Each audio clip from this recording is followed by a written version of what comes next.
Podcasters Roundtable round 102.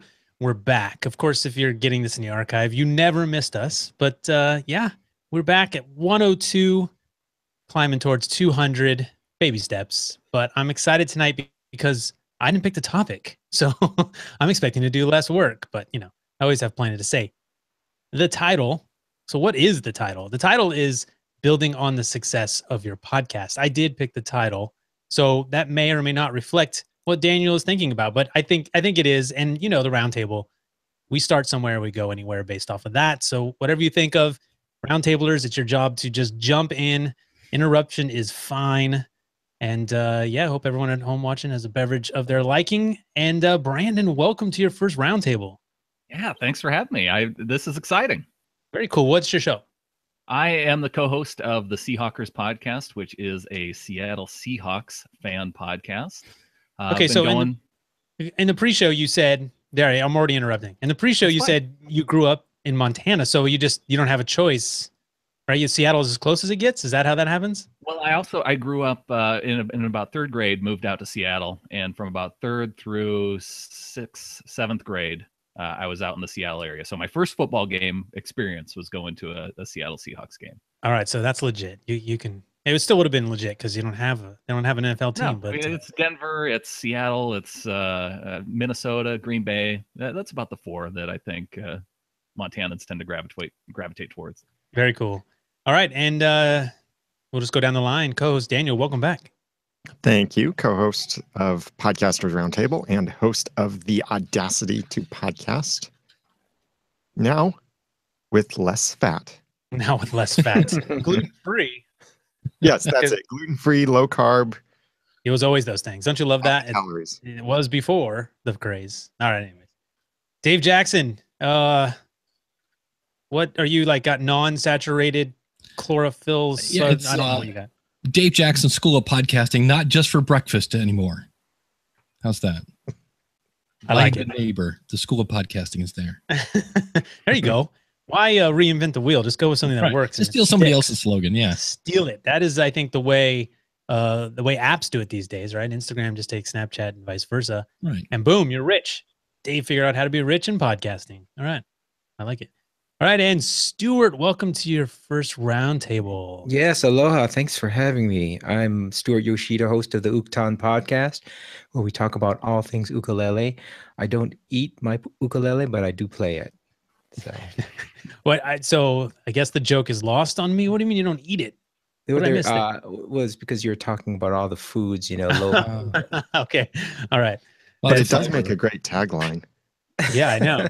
I definitely want to know more. So that's, I'm going to press play and find out what that's about. All right. Yeah. Well, I know you guys both been on the list for a while. And if you want to get on that list, podcastersroundtable.com/guest to sign up so you can join us on a future roundtable. And so glad to finally get you guys on. All right. So that's where I think I end, because Daniel, since it's his topic, he's going to be that proverbial diving board. He's going to tell you what we're going to start with here, and then we're just going to go off of that. Well, here's what I was thinking. We all have podcasts, and probably all of us would consider a particular podcast as being our primary show. And that's where we put the majority of our effort, our planning, our marketing, our promotion is to grow that one show. And for some reason, that's probably because that's where you see the greatest return on your investment, whether that's monetarily or something else. So what I'm thinking is not the question of, if you could launch a podcast today, what would you do differently?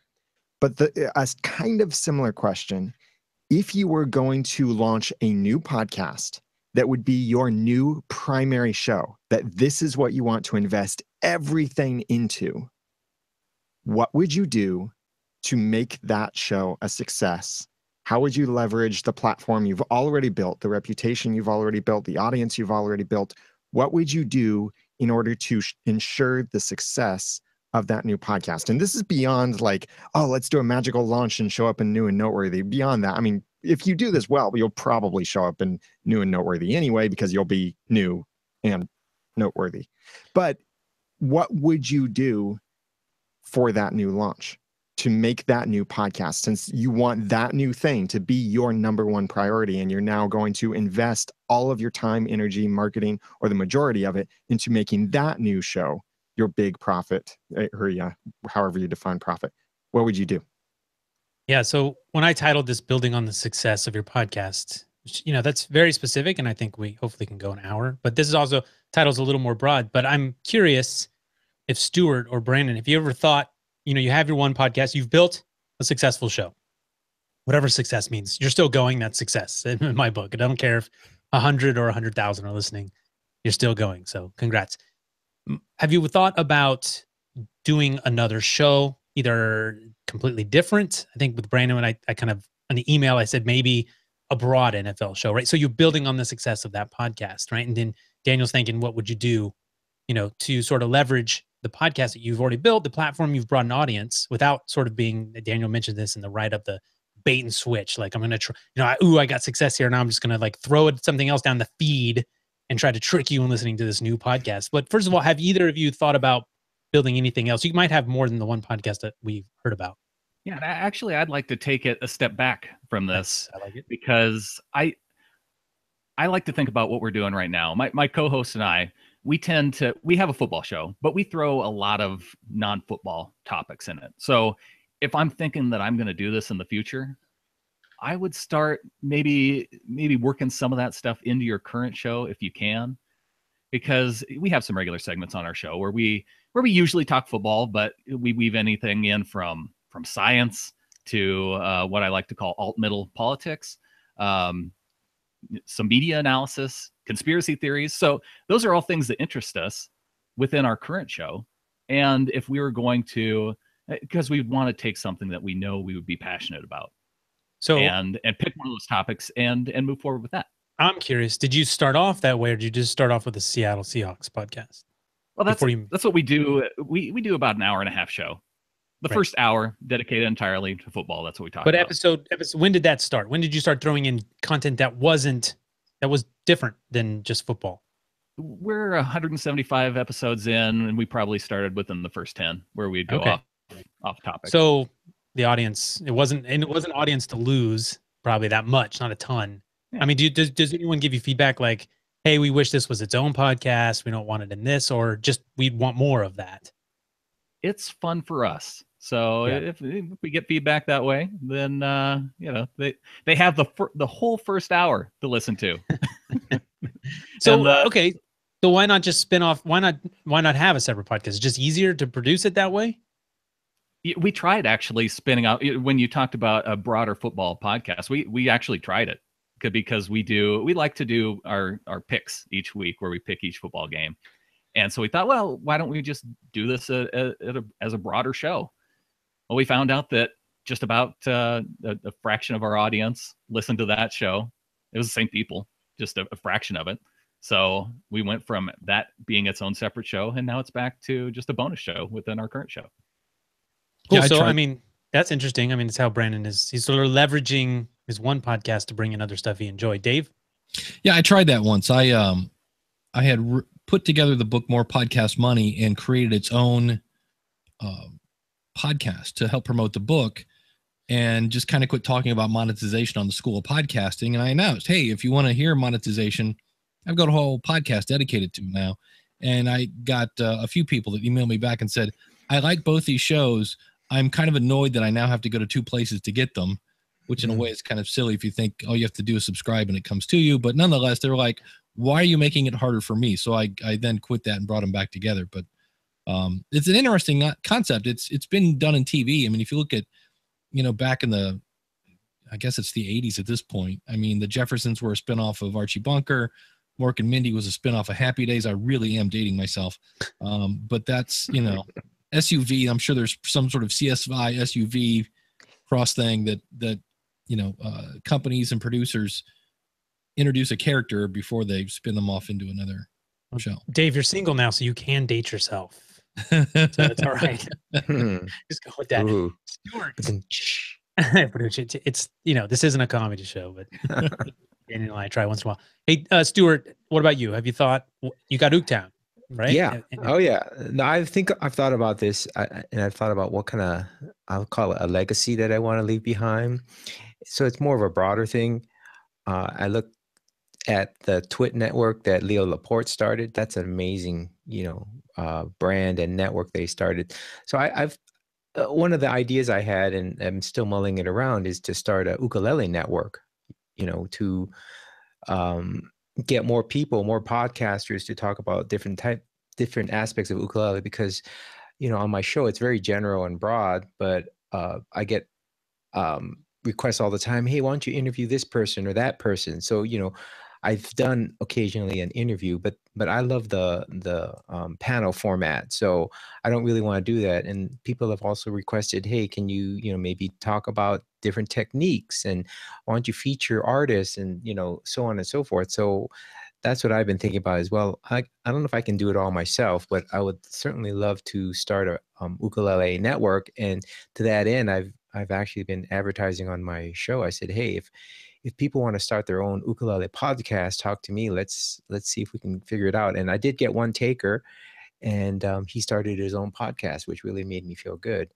Nice. But then the question becomes, do I want to, who mentioned that? But, now they have to, there's not a single place to go to get all of that. They have to, I advertise his podcast and he advertises mine probably. But, if we had a network, it would be kind of cool to have one place, just kind of like Twit network, twit.tv, where you go and there's like, I don't know how many shows they have all related to technology. Right. And I think it pretty much started with Leo Laporte doing This Week in Tech. Right. Something to that effect. Daniel, maybe we can talk about all-inclusive feeds, which is something I haven't thought about for a long time, which I feel like was something we might have did more of back in the day, Dave.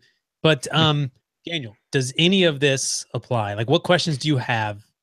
It is. One thing I want to pull this in from Jeffrey Jerome in the chat room said, what if the new subject is completely different than the current one? Hard to play off each other unless you are in PR. And that's part of also what I want to throw into this is, what if like Dave decides that he wants to do, seriously do the Alexa podcast, and that be his number one new thing? Or, someone else, I want to do, maybe I want to do a business podcast or a marriage podcast or something completely different. Let me ask you something though. When you say, there may be some confusion. When you say your new number one thing, it does feel like you're pushing your other podcast into the background. You're like, maybe I do that one, but you're not. I know you're not saying that. Like, you're not giving less attention to your podcast that you already built, right? Well, okay, so this is all theoretical. That's the thing. So just to be clear, that as far as I know, none of us are considering doing this kind of thing. Right. We'll talk about examples, because we do have examples of people who've done this. So, for example, Michael Hyatt just recently launched a new show. He had stopped podcasting for a couple years. Even his last season or two of his normal podcast, This Is Your Life, was a more untraditional style of podcasting. But he's just launched a completely new thing, and he's putting in a lot of attention into his new show and this new effort. And that's kind of what got me thinking along this line. So yes, if something becomes your number one new thing, that does mean your previous number one thing will get less attention than it did before. Well, maybe it's just up and running. You're not talking about missing episodes or something. You're just saying you're going to put more energy into launching this new thing. What would you do? So let me give you my opinion here. For example, kind of what I'm thinking with this. If I were to start something completely new, for one thing, I would look at, what am I doing in my life? How much time and margin do I have to do something new? If I want this new thing to be my number one priority, it means that my other podcast, the Audacity to Podcast, which right now is my number one podcast priority, it means that I would have to give less attention to that, or maybe even consider retiring that show. And but you have several shows, so that wouldn't happen in your case. I get what he's saying though, and I think if you're seriously going to make it your number one show, now if you're not a full-time podcaster, if you're more like me, who I have enough time to focus to really be passionate about one thing, and so if I all of a sudden decide I can't be passionate about football anymore, I'm going to be passionate about I don't know. I was a big He-Man fan when I was a kid. If they brought back He-Man, and all of a sudden I thought, oh, you know what? I'm done with football. This is a great cartoon from my childhood. Now I'm going to do the He-Man podcast, and if that's what I was passionate about, that's what I'd go full time. You could still do that podcast because the target demo is like they're listening to the podcast. Or you could do one show all about that Geico commercial where they did bring back. Right, Don't try and tempt me. So, okay. So almost, Daniel, so in theory, we could be like, I have built this successful podcast. I actually have attention, right? I have ears, but I really want to do this other thing more, right? What would you do? Right. All right. Well, it's funny that Daniel brought up the Alexa cast. I want to do more of those episodes. And so one of my shows, Weekly Web Tools, I've been doing it for close to 10 years, and I've pretty much said all there is to say. And it's just, I used to do really basic web design. I don't do that anymore.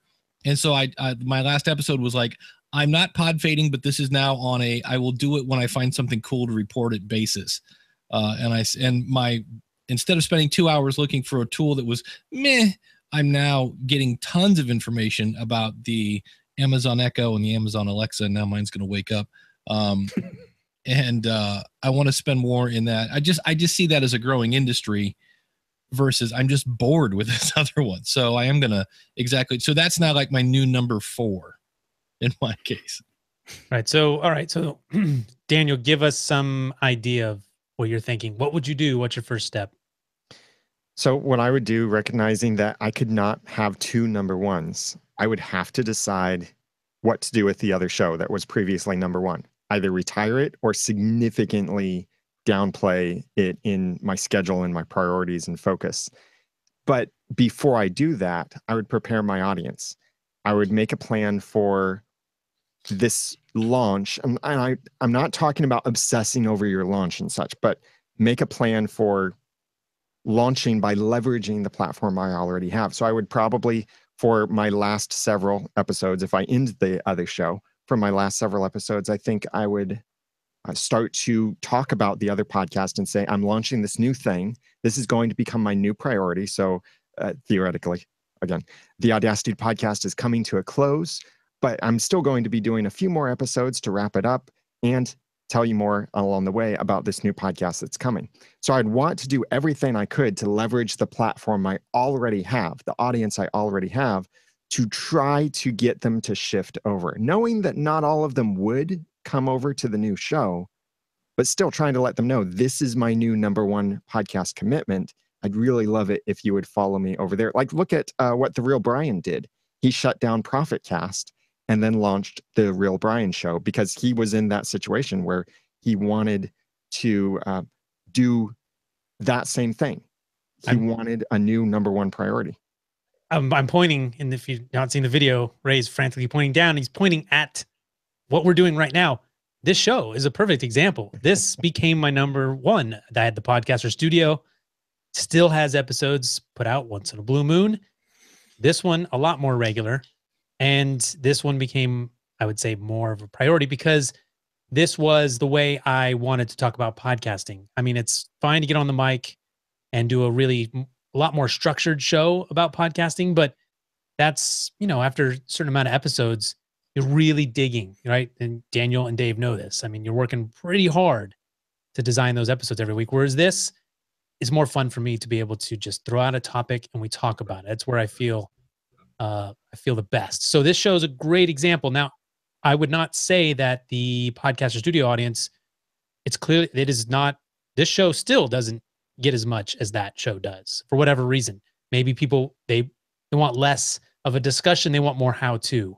You mean you aren't going to cram this show down their throats or down their ears? Yeah. I don't even know. Do you have me think? I'm like, did I even try to leverage the audience enough? Once in a blue moon, I might mention it, but it's like, you don't follow me on social. It's clear that I have another show, but yeah. So this show is a great example. Now, I don't know at the time, we just launched this show. There wasn't a lot behind it. The whole point was trying out Google Hangouts at that point, and I had a show for it. I didn't try too hard to leverage the audience. I was actually trying to leverage the platform, someone else's platform, right? Google Hangouts and Google Plus at the time, which Google Plus worked really well. And I don't think we've ever recovered from being able to easily connect with people on Google Plus. But Stuart, if you were going to spin out that network, or if you got another podcast to join, but it's not really under the umbrella of a network. You got someone to start No, another it's not podcast. yet. I mean, that's where I would put my energy if I wanted to do this, is to figure out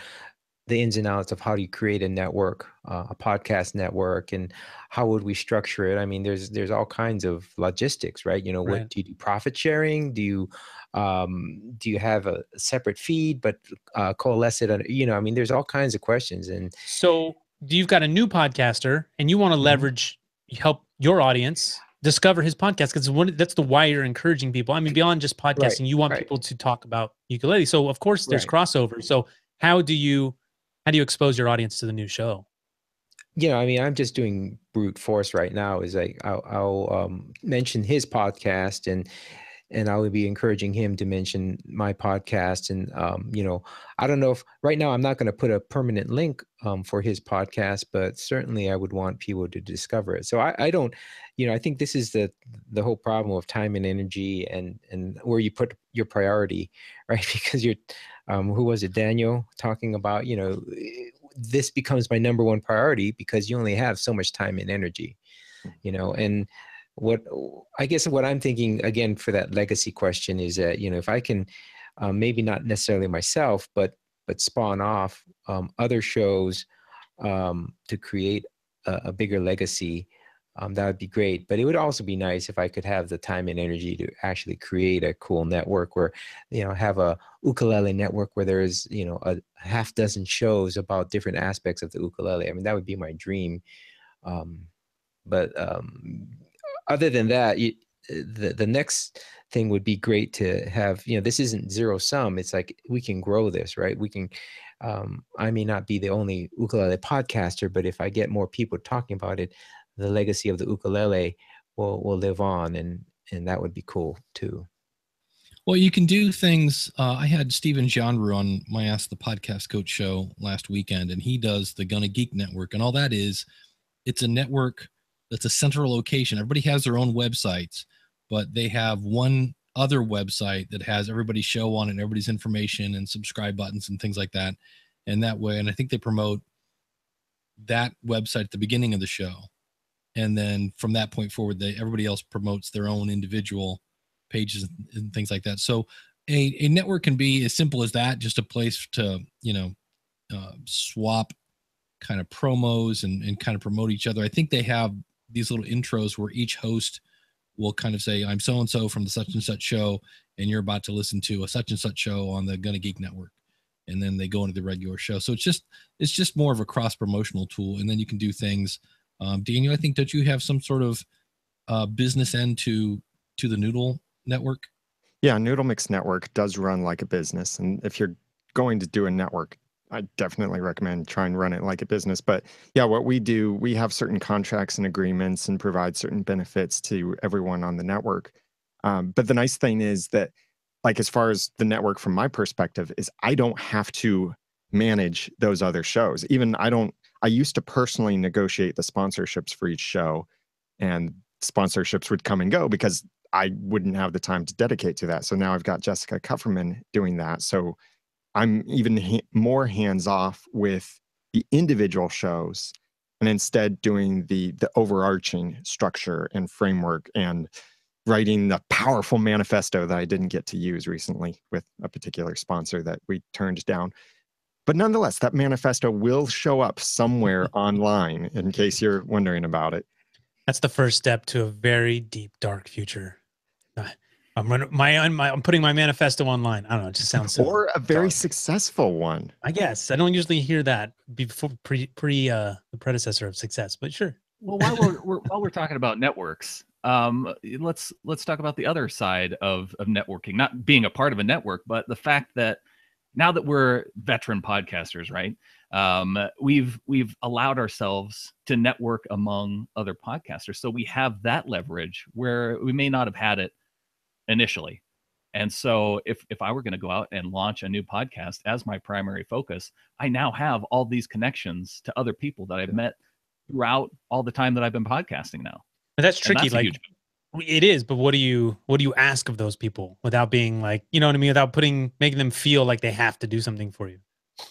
Well, you have that knowledge and that experience to build off of, where they've made mistakes, where you could start. And because I mean, I know if I'm going to start over, I'm focusing all my attention on getting into new and noteworthy, because I know that's so critically important. Oh yeah. And if I don't, then I can just blow it up and go back to my regular show. Exactly. Dave, grab your But we bucket. have that. Oh, I put that. I said that just for you, Dave. Yeah. I listened to a podcast today that they explained how they spent lots of time doing promo swaps or review swaps, and then it was just everything that I needed a bucket by the end of it.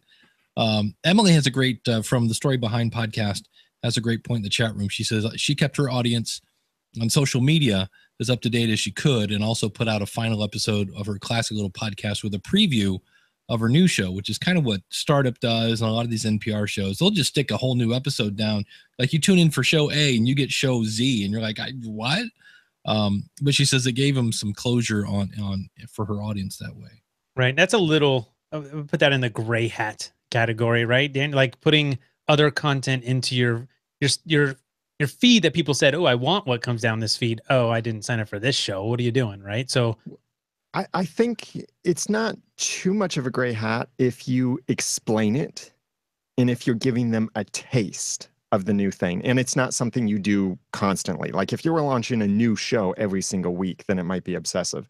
But if you're doing a bigger campaign in a sense, and that's how you have to look at it, I think. But you're doing this campaign to launch this new show. Maybe you're giving them a 5-minute sample, or maybe it's even smaller than that, a 3-minute, 2-minute sample of this new podcast. And you tell them, this is a new show we're launching. I want to give you a preview. And then you give them the best 2 minutes you can find that will make them feel like I have to go check out that new show. So what about, I think, because I feel like Gimlet has done this, but they put it at the end of an episode. So it's not just like something shows up in your feed and it's just a preview, right? Or so Right. Maybe if you have a regular episode and you're like, hey, stay tuned at the end, we're going to preview our new show. You know, I don't know if you guys like that one better. I think Startup is they'll do that. They'll have like a little baby episode and then they'll play the whole episode of that. And that's where I'm like, they did that for a while where they were launching a bunch of shows and it was like, okay, let's rename this the Gimlet Preview Channel. Because they're a good example because that show was like lightning in a bottle. Like that, They did not plan for that to happen. That show became super successful and they were able to literally build $1 million network on top of that success. And that's what they did. They kept cramming new shows. They're like, well, we need more shows. We're building a network. And they kept putting them down that one successful pipe, so to speak. I think part of that, though, is also because they didn't have any content on Startup. So it's not like they could just tack it on to the end of an episode.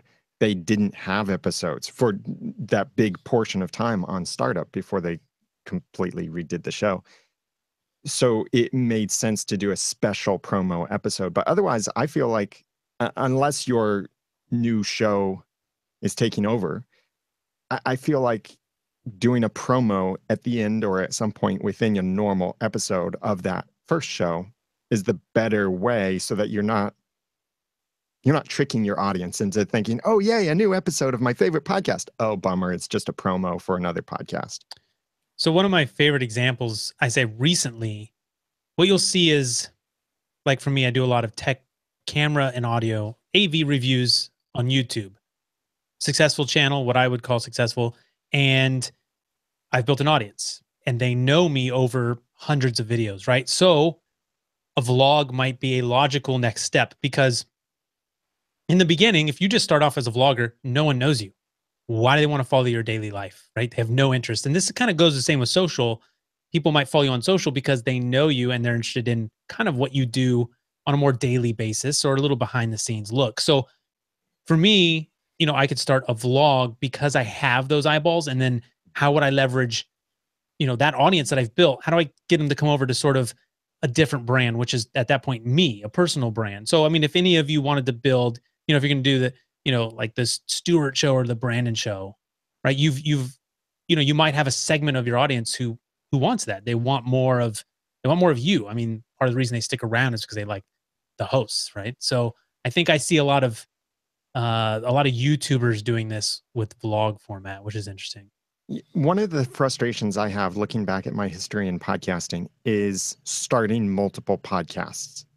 Although I think I learned priceless lessons by doing that. When I look at something like the Ramen Noodle, my clean comedy podcast, that's the first podcast I started back in 2007.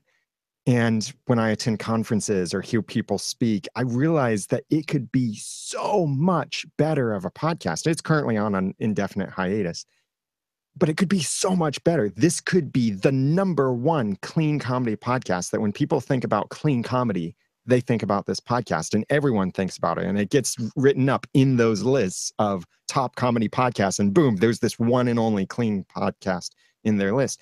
I know it could be that, but for me to make it that would mean being extremely aggressive with my work schedule on it.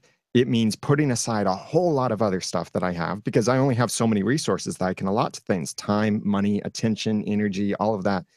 So it means putting aside a lot of other stuff to focus on that one thing to make that a huge success. And I wish, looking back, I wished that that had been my approach for any podcast that I do, that it be the one thing, the one podcast that I do.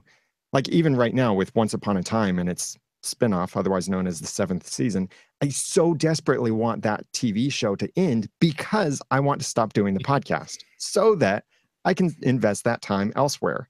And it's not like one of those things like I hate doing the podcast. It's just I want my time back so I can invest it elsewhere. And just stop doing the podcast. Yeah. Well, it's okay. Not illegal. You won't be arrested. I mean, the audience might not be happy, but I made a commitment to my audience to see Hey. the show through to the end. One of the quality of life, commitments I man. regret. I think it's hard to leave behind something, you know, once you start it and it becomes kind of like a child or something. That's I don't why know. all our podcasts that don't have stuff in the feed anymore are on temporary hiatus or permanent. Right. Like there's always the plan. It might come back. It just might. I'll do one more episode. I have shows like that. I have an episode. My one for musicians. I did part 1 of an interview, and part 2 is still there. It's been 2 years. And it was just sad because nobody went, "Where's part 2?" And that's when I realized that audience had sailed a long time ago. But that was my very first podcast, and to kill that one, I think that's going to be a mentally tough one to do.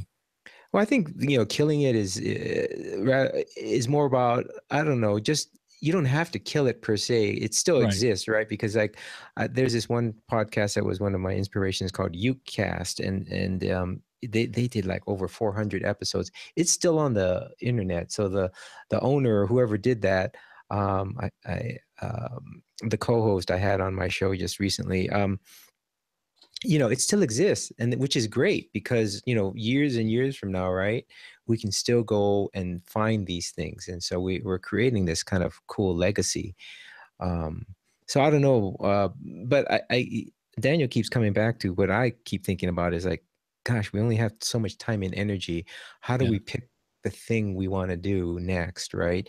And I guess, you know, one of the cool things to try, which you guys are already talking about, is you just do these things and by chance, you know, or design, one of them becomes more successful and you go, hey, maybe I'll just switch to that and focus on that. Because it's hard to really understand what's going to work and what's not. I mean, I'm not a mentalist and know, oh yes, that's going to be the next big thing. I would love to figure that out, but I can't. Well, for me, I mean, it has to be, what are your goals? What do you define as success? And, you know, I would think with a podcast, you know, I've talked about this a million times. You have to love it in order to show up every week.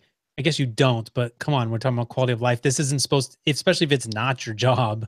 Like this is for most people a hobby. I hope you show up and you enjoy it. Right. So, you know, what is success? You know, what is, I don't know, Stuart, what would you consider success? And we did this was like round 2 or something. I don't know, it was early. What would you consider success for a podcast that you have, your podcast? Yeah, my podcast, you know, some of it is numbers, which is cool. But more about it is when I get feedback, you know, and people say, I enjoy it and I'd like to hear this, or, you know, love the podcast, you know, to me, that's success.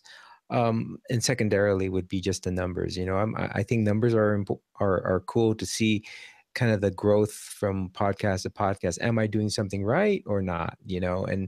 And to me, that's the only thing you measure against yourself. Am I doing better year to year? I measure success because when I first started off, I was spotty, right? I didn't do it every month because I don't have enough time.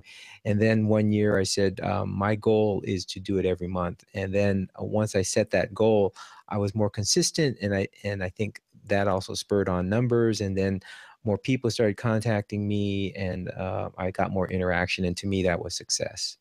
I would love to, have so many people on Patreon. By the way, patreon.com/Ooktown, OOKTOWN, for those interested.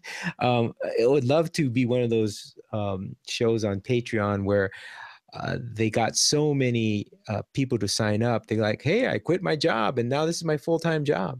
Wow, that's incredible, but I don't know if that's going to happen to me.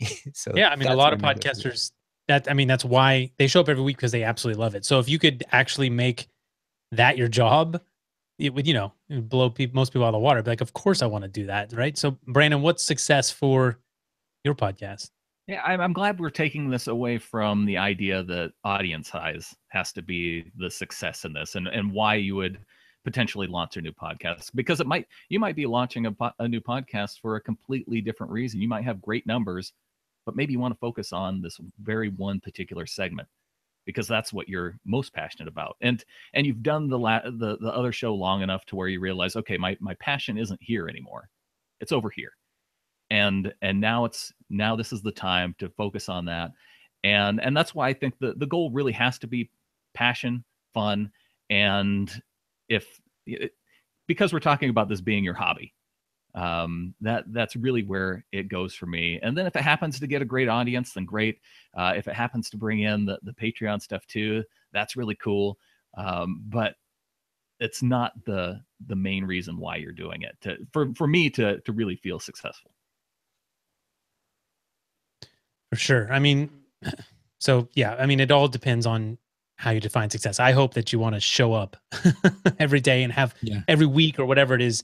And that's why you're there. It has to be. Now, numbers, if you build something super successful, and again, what does that mean? 100,000 downloads or 4,000, whatever it means to you. But the higher the number, it can be harder to let go at that point, I would say.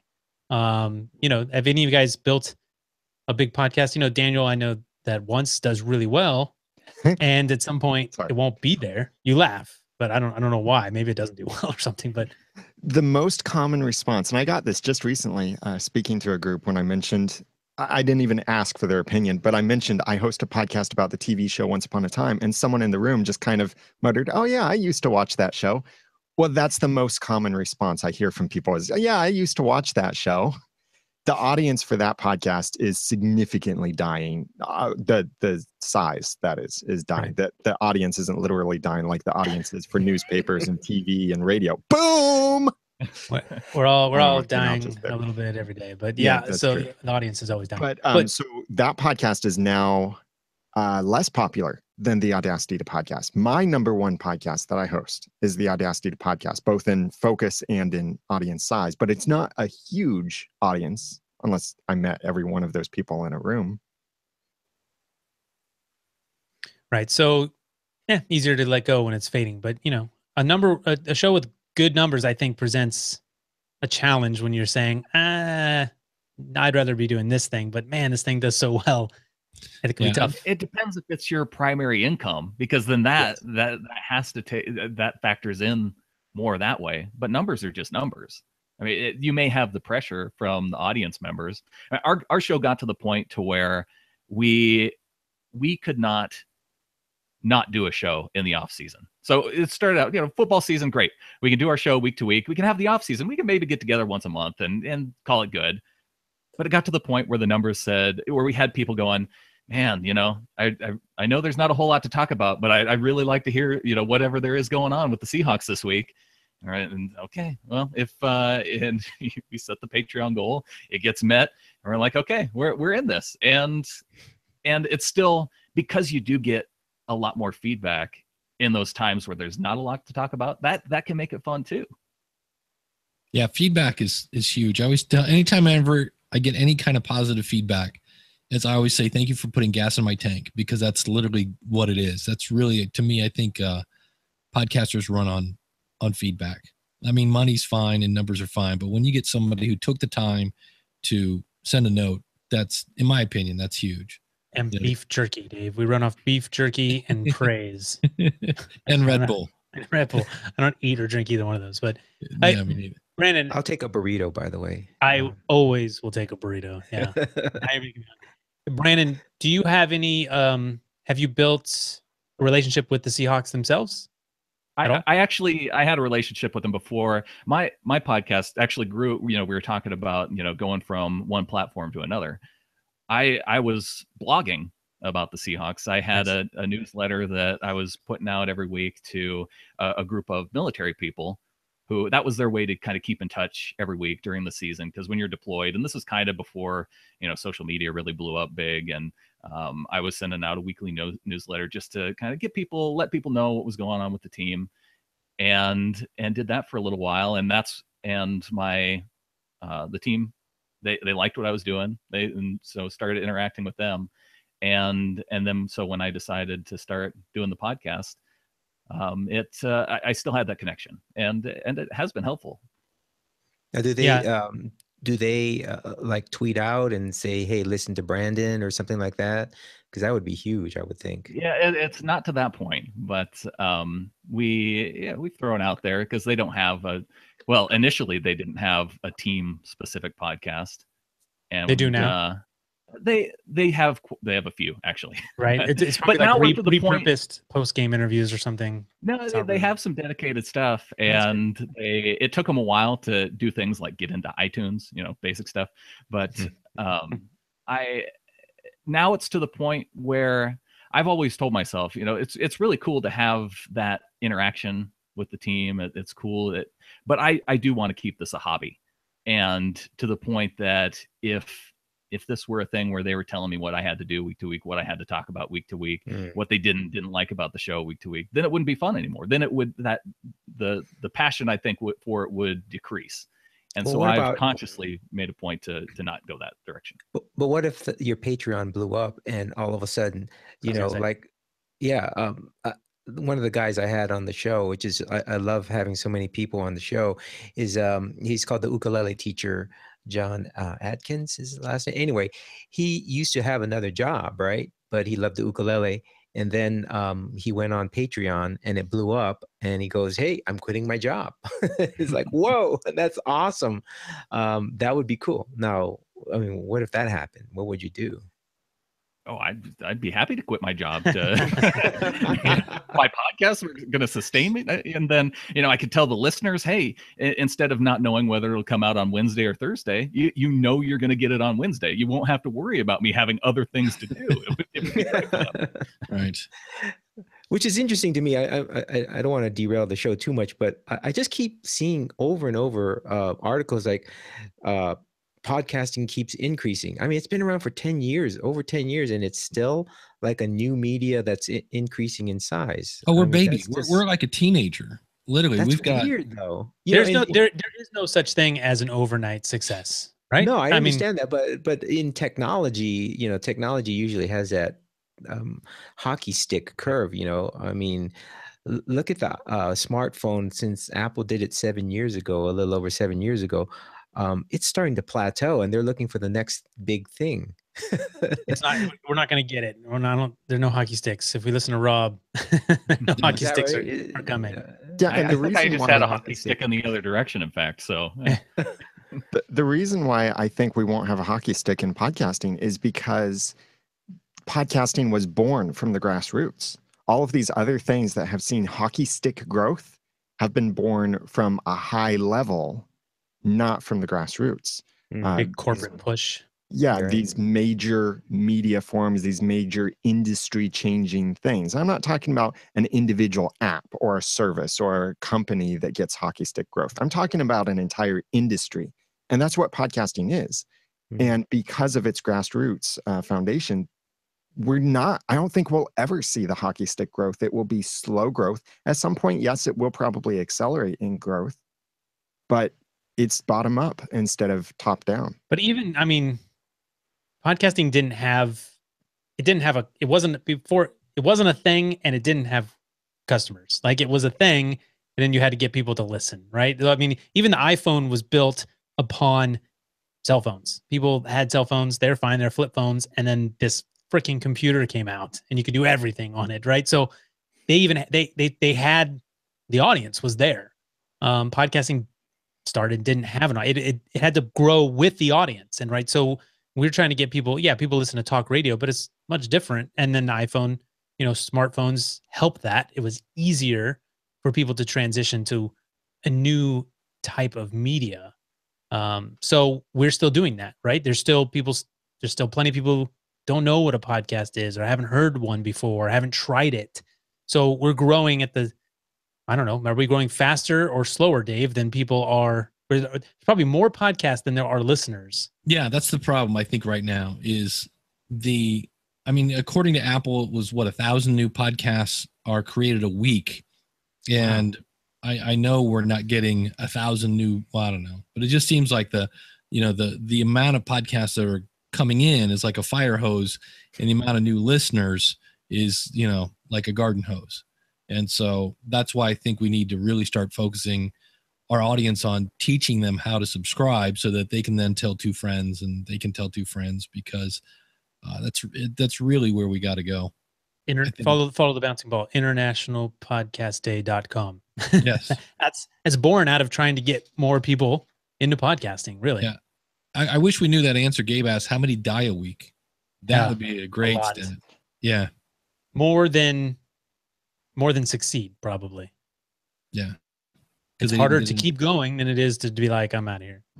Well, they didn't get into new and noteworthy, so that's I stopped like 4 podcasts because I didn't get new and noteworthy. Forget it. Forget it. Always the answer. Brandon, I had a dedicated Montana podcast.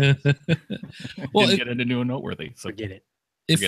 I was thinking about the whole building on things, and even though they're jumping to a new season. If we look at TV shows, like I think The Walking Dead is finally coming back Sunday, and they keep putting out things that when I look at my DVR, it's like Walking Dead, and I'm like, oh, cool, finally. I didn't know it was, because the only time I watch TV is if it's recorded.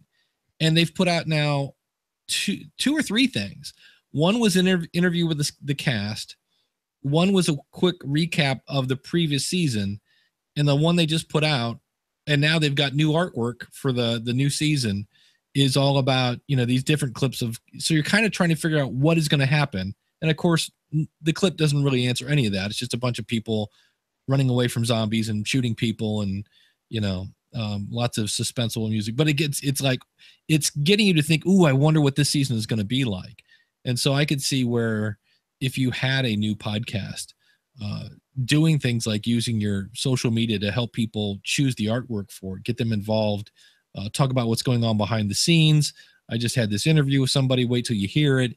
Anything to build up the buzz, I think would be a great way to leverage your audience to do that. I think that's a great example, because I know at this point, and they do the same thing for Game of Thrones. Anytime there's a big show, when they're coming back, they're not going to a new show, they're going to a new season. And so they're just doing everything they can to build up the buzz. So I think we could probably learn something from those folks. One of the coolest things I saw during the Once Upon a Time airing was when Fantastic Beasts and Where to Find Them was coming out. Some of the cast were in this commercial that played during the commercial breaks for Once Upon a Time. And the way they started their commercial was Once Upon a Time. And they then tied their movie into this concept of fairy tales and great stories and magic and all of that. And I realized, wow, that probably one of the best executed cross promotions of another show, or another movie in this case, that I've ever seen, because they made it relevant. Yeah, I think that we I don't know if we need to have to be, but it really helps out when you're proficient in these new social media platforms and be able to use it. But I want it to be authentic, and I'm not on, this is going to sound weird, but I'm not on Facebook because I can't get into it. And Booktown is on Facebook because my co-host put us on Facebook, not because I wanted to, you know. And I think that's the key, is that, you know, if you use these things, you gotta not only know how to use it, but authentically use it. Otherwise, I think people just like, yeah, but you know, the only one that I've ever been able to sustain is Twitter. You know, for good or bad, that's the only one I've been able to sustain, and that interests me, and I try and use it. But I don't know if I'm even half as good as some of these people who've been on there and love using Twitter. That's why I say, well, Pat Flynn, I think, is famous for having said, be everywhere. What I like to say is be everywhere you can be well. If that's one platform, then be only in that one platform. And especially where this hurts is if you are linking to or promoting these other places where you can't be. I do say reserve your name, your brand in those places, but don't promote them if you're not there. There's a company, I forget the company right now, makes some software. I recently interacted with them, love their app. I forget what the app is though, but I went to their website and they very, very prominently link to their Twitter, their Facebook, their Instagram, I think, or some other social account. And I went to all three of those places and absolutely no posts in over a year. Yeah, exactly. And you know, you can tell that they just did that because they thought they had to. And I don't want to be that, where the people explore my links and see, well, he hasn't done anything on there. And even when it is posted, you can tell that doesn't sound like Stuart. You know, it sounds like someone posted for him. So yeah, I totally agree that you got to go to the places that you can have the time and passion to do it right. You know, because I do think that will work best. It's a tough thing because I agree with Daniel. It's good to reserve your name at these places, your brand, your podcast, whatever it is, because if you're a very active user and that is your platform of choice, that's where you enjoy being, and then you go to look someone up or you want to mention, right? You want to give a shout out and you're not there to be found. Sometimes that can kind of suck. You're like, oh, why aren't you the place that I like to be? But you don't want it to be a sort of ghost town either. So I guess, you know, Daniel, you're splitting it by saying, promote the places where you like to be. Hey, if you want to get in touch or you want to hang out or behind the scenes or talk to me, whatever, you want to chat, Twitter and Instagram for me are my two places. You're going to find me there. It's where those two have stuck. I have a Facebook page. It does okay. I absolutely just can't stand posting to it. So it's got a lot of content, but it's not regular enough. And that's a bit of a problem, but people want to mention you on Facebook, or they want to find you there to send you a message, right? Facebook Messenger is big. So I don't want to be in those places. It's hard enough to get feedback. And when someone tries to reach out and give you feedback and you're not there, I think people can get frustrated. So that's a tough one. That's a tough one. What do you guys do? Brandon, are you on all the platforms, or, you know, do you just use a couple or social or none at all? No, like Stuart said, I think it's important to be authentic. And especially in this medium, right? Because people know if you're not into it. I think people can tell. Yeah. You know, with that, having your voice in their ears every single day or once a week. So as far as platforms, I like Twitter. And for football, that makes a lot of sense because anytime, like I'm sure Daniel knows, like with Once Upon a Time, right? If you want to reach your core audience, you can be watching the show live and interacting with the people that would also enjoy your show. So I think watching sports is a great time to be interacting with those types of people who would fit your core audience. The other place that we are is Facebook, and just because it's common, I really enjoy we have a private Facebook group for people who support us on Patreon, and that's one of my favorite places to hang out because it's kind of a small group, so you get to know everybody. And we've kind of built it's like its own little place on the web now, where we have about 80 people, and it's just you know, it's a fun place to hang out. And those are probably the two places where I focus most of my time. Yeah, I mean, I'm curious about this. The word authenticity keeps coming up, and I just don't feel like I don't feel like most podcasters are not authentic. And if you're not participating in a platform, I don't think it means you're not being authentic. Like, but when you're not yourself, I mean, most of us are not having someone else post. We don't have the resources to be like, not post. So what I mean authentic, it's like you can tell some companies when they have a Twitter account. They're just doing it because they think they need to, and you read their Twitter posts and it's like, this is boring. Right. Which I think is much different than what I would think the majority of podcasters. I don't find too many podcasters being fake until they get to a point where they're so big that it's clear that they're not doing their social for Snapchat or something, right? But I don't think this is as much a problem with podcasters, and even if they wanted to be on every social media platform, there's unless they have a staff, there's no way they're going to do that. When you get big enough, I think, you start just like a candidate for elected office. I think they have assistants that help them out at some point, because there's just no way they're going to be able to manage their social feeds and all that kind of good stuff. It becomes one of those good problems to have. Like we're so popular. Right. So many people are reaching out here. We need help. We need help distributing this thing. But in general, us hobbies podcasters, we're pick the platform you enjoy. And for me, that's it. I mean, I might have more reach on Snapchat, but if I'm not going to use it, or I'm not going to use it well, then it's just I'm not going to be there. You can find me there, and if you ask me a question, I'll answer. But it's not where you're going to find the good content. Yep. Yeah, I think this whole idea of what would I want to do next. I wouldn't want to have another podcast per se. I really would. I'm looking at growing, being a voice to help grow other podcasts, kind of similar to what you guys do with your own podcast. I know a lot of your, I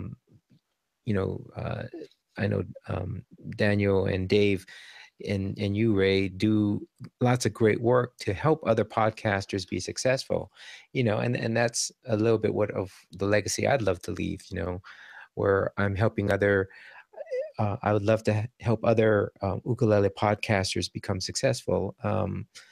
And also my dream, or what I've been thinking about, is that 10 years from now, people can still listen to my podcast and get something out of it. That would be awesome, and maybe even beyond that, when I'm dead and buried, and people still discover this podcast and go, oh, wow, yeah, he had something really neat to say. And I can still, I can still get something out of it. That would be awesome. Make sure you will that hosting fee to pay for 50, or get it on the Internet Archive, archive.org. Yeah, there you go. So video, you're going to start a YouTube? You said you didn't want to start another podcast. How would you, what are you thinking there? I don't, well, again, it's more about, creating a network. I've also thought about doing video, video podcasts like this. I do think there's a great interactivity and like it or not, I think a lot of going forward, these podcasts, quote unquote, will become more like video podcasting, Well, Jason Norris in the chat, he says here, he asked, do you think audio will ever catch up to video? And that's an interesting question. I don't know if it needs to. Is that how you perceive it? Do you guys think video is explosively more popular than audio? More viral than audio, I think. Right. And it's more engaging. Well, it depends on what the video is. So here's a different way to maybe consider it. While we may say that video is bigger than audio, where is it in the proportion of what's created? So of all of the content that's on YouTube, how much of it is actually watched, or how much of it gets popular? Compare that to all of the content in podcasts. How much of them are listened to or watched or get popular? Yeah, I would love to dig into some stats of these popular shows. Like there's one show on Patreon called Kinda Funny, and they just blew up. But I'd love to find out how many people listen to them versus how many people watch their videos. Is it split evenly? Would they be? I think part of their success is because they have a video, quote, podcast. But could they do it just audio? I don't know. Yeah, I mean, I would say part of, back to the topic we started off with. I mean, I did video first technically, but the stuff that I do now that is more popular than other stuff I've done, it definitely fits the audience that I have in the podcast. So I try to make sure, that I'm producing videos that they would like, that the audience from the podcast would like. And so I'm happy to build each way, right? So you do that with social too. You're like, hey, we're on Instagram. We start an Instagram. Go follow us, right? And you try to get that. You try to get one audience move from somewhere to somewhere else. If it's content that is like content, and so with video, it gives you another opportunity to reach people who weren't listening to podcasts, right? And yeah, and you know what I hear a lot. I don't know about you guys, but a lot of people tell me, "Oh yeah, when I'm working, I love listening to your podcast," or if I'm driving somewhere, right? I don't want them watching a video while they're driving. That would be dangerous. I wonder if there's a lot of audience out there that does that. When they're working out, when they're taking their walk, when they're doing chores around the house, they're not going to be able to watch a video, but then they love listening to audio. right, That and seems to be that's why go ahead. audio podcasts it succeeded. That's why they grew bigger than video podcasts, right? Because when you go in for a podcast, you can consume more audio podcasts than you can consume video, typically because you don't have to watch it. You're doing something else. You have YouTube. I think Daniel, like saying it's easier to go viral. It's very easy to share. It's very easy to consume. 30 seconds, 2 minutes, whatever it is, right? So, and it's sort of you are probably in a position when you're finding video. If you're on Facebook, you can press play on the video, or you kind of know from the thumbnail instantly, is this something I want to press play on? That's harder to do on an audio podcast, right? So the threshold is higher to get people to press play, I would say. You have a title, but people aren't sharing it on social the way they share video. So they're just different mediums. But I think you can use one platform to grow the other for sure. It's kind of like a book. You might see people quoting from a book here and there, but people don't share the book. And you see people making GIFs, or technically they're supposed to be pronounced GIFs because that's the way the creators. He lost that battle. It's his fault. There are ways to make podcasts shareable, but I think it's going down the wrong path. You almost need a full-time person just to make those shareable snippets for your podcast, or to find the good moments to share. That's it. Or make the process much easier for the audience and integrated into apps, which that's the hard thing. In a video, it's really easy to, even if you're making your own animated GIF, it's very easy to just quickly scrub to find the right spot. Then you select the other spot to select where you want it to end, make your GIF. It's super easy. My wife has even been making GIFs lately. But make a short snippet of an audio podcast. No matter how good you make the app, people aren't familiar with editing waveforms, and it's not a very friendly experience. So it's just, I think if you're trying to solve that problem, it's the wrong problem to solve. Yeah, I think the way these things grow, and at least for me, would be people sharing it, and saying, "Hey, did you listen to this?" And I really think that is a better way to grow it. The other way, sometimes I think it becomes clickbait and not authentic. Again, I use that word. I don't know which one, but even on YouTube, they make you click it by thumbnails, man. The titles. Yeah, the thumbnails. Yeah, but also a compelling quote unquote cover that you go, ooh, yeah, I gotta look at that. And then that's not really the main thing. It's just clickbait. Right. It actually happened. Punctuation. You're like, I gotta click that. I know that guy. What happened? Nothing actually happened. What happened is he produced another video. It actually happened. Great job. Now we're not gonna retain that audience very long. Well, I mean, anything else as we head out the door here on this one in terms of, we're thinking back to the original topic, Daniel, but something I wish, looking back, is that I had only ever one podcast and poured all of my effort over the years. You said that twice now, so you really wish you had just done one. I did say that twice. Yeah. Well, but I would second that. Dave, infamous domain owner, wants to only have one domain name. I wish I had, like, I'm right now, I'm really trying to focus on my health, because I want to go down to my goal weight and go, thank you, good night, with the Logical Weight Loss podcast. I just killed, I've put out to pasture weekly web tools. If I could get down to like just 3, I would be happy at this point, because there's only so many hours in the day. And I really, at times, you can just do it. Take control of your life, Dave. Yeah, I'm with Daniel. I'd like to see what I could have done if I just had one and spent all the other time that I'm doing these other shows on promotion, because that's the one thing I don't do hardly. That's where you'd spend it, huh? You'd take that extra time and you'd promote, not more content, promote. No, promote. Interesting. So is Rob Walsh in the room? Have you told him that? Well, that's probably because he's at a good place with his content. It's not bad content. It's good content. So if he spent more time on the content, what would probably end up happening is he would end up making more content, and then the episodes would become longer and longer and longer. So the promotion for those who have, I'm not going to say arrived, but for those who have found that good balance of work and how much work on the content, which I would say is probably the minority of independent podcasters out there who have found out how to create good content. But all the ones listening to this podcast are those good podcasters out there. They probably need to spend more time on growing. Yeah, I would, that's where I would really put more of my time. And I'm trying to do that is better ways to promote it, to get bigger on Patreon, so to speak. And yeah, that's to me, I guess two things. One is promotion, and then the other one is just not necessarily doing another podcast, but promoting other people so that they can do an ukulele podcast also and share my experiences and knowledge with them. Well, one of the great things about this medium, podcasting, is that you can do what you want. And so I think if I were going to start something new, to have it as my primary focus, it would be something that I know has an endpoint.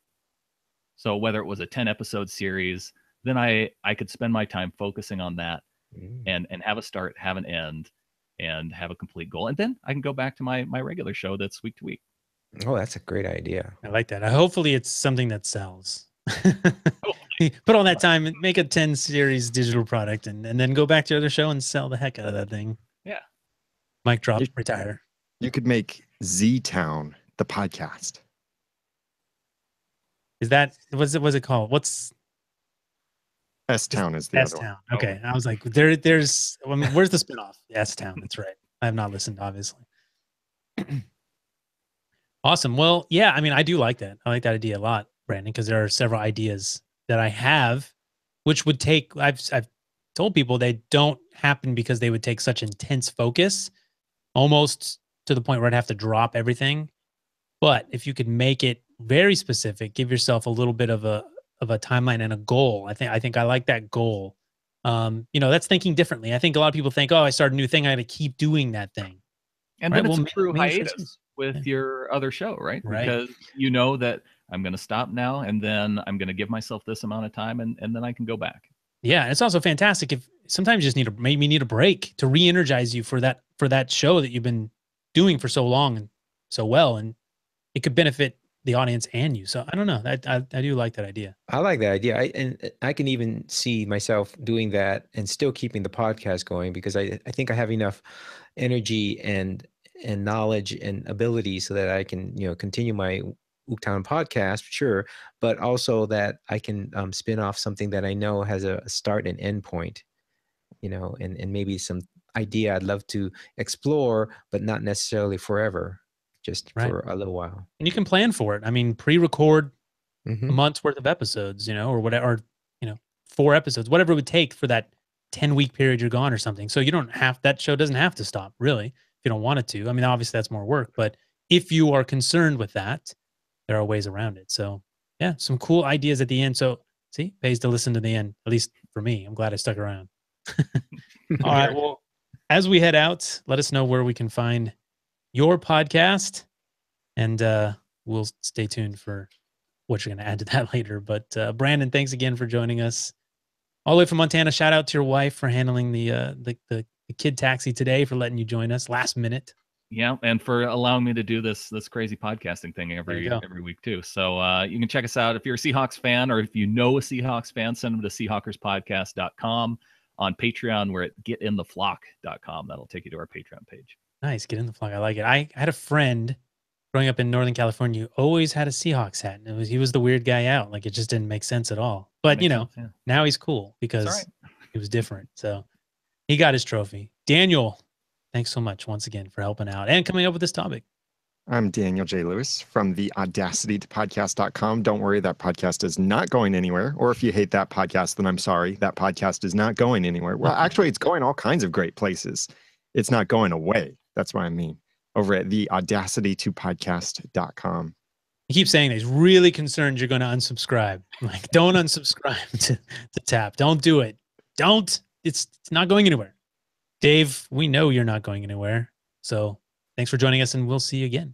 Yeah, Dave Jackson, schoolofpodcasting.com. We talked about networks. You can see everything I do over at powerofpodcasting.com. There you go. Stuart has excellent resources to start his network or the idea. Dave and Daniel both have networks. So, and I've listened to, oh, go ahead, Ray. Sorry. I was just going to say, did we ever get that that was a planned roundtable, but I'm looking through the archive here. I'm not sure if we covered it. I think we did. I think there's a whole roundtable about it. I think we have to bring it back. That's always a big question. People always want to know how to grow your show, and they want to know, should I start a network or how can I do it? So popular topics there. But Stuart, thanks for joining us. Yeah, thanks for having me, Ray. I listened to you guys and gotten a lot of great ideas and great tips, and one of the reasons I have this high mic is because I've listened to your show. So there you go. But you can find me at ooktown.com, OOKTOWN.com/podcast, or go on to Patreon, patreon.com/ooktown, OOKTOWN. Would love more people to listen to it and spread aloha through the ukulele. Very cool. Yeah. And you know how to use the Heil, which is most important because it sounds great. Both of you guys sounded great tonight. So we always appreciate good audio here on the Roundtable. We don't always get it. We take it when we can get it. But yeah, thanks again, everybody in the chat. Seth, Mark, Gabe was in there for most of the time. Mark checked in. Jason Norris. So, of course, Emily, always here. Feels like Romper Room when I do this. But don't you guys remember that? Look through the mirror, like the mirror that didn't have a mirror Tommy, in it. I see Tommy Katie, and Dave, Daniel, and Brandon. I just wanted to be the teacher. All right, you guys. We'll see you for 103. I don't know if it'll be in a couple of weeks. We'll see you for 103. We will be here. Podcastersroundtable.com to see the archive. The network's in there somewhere. And of course, to sign up to join us if you want to be on the Roundtable. Podcastersroundtable.com/guests. Romper Room. Shout outs in the chat. Wave goodbye. We're out.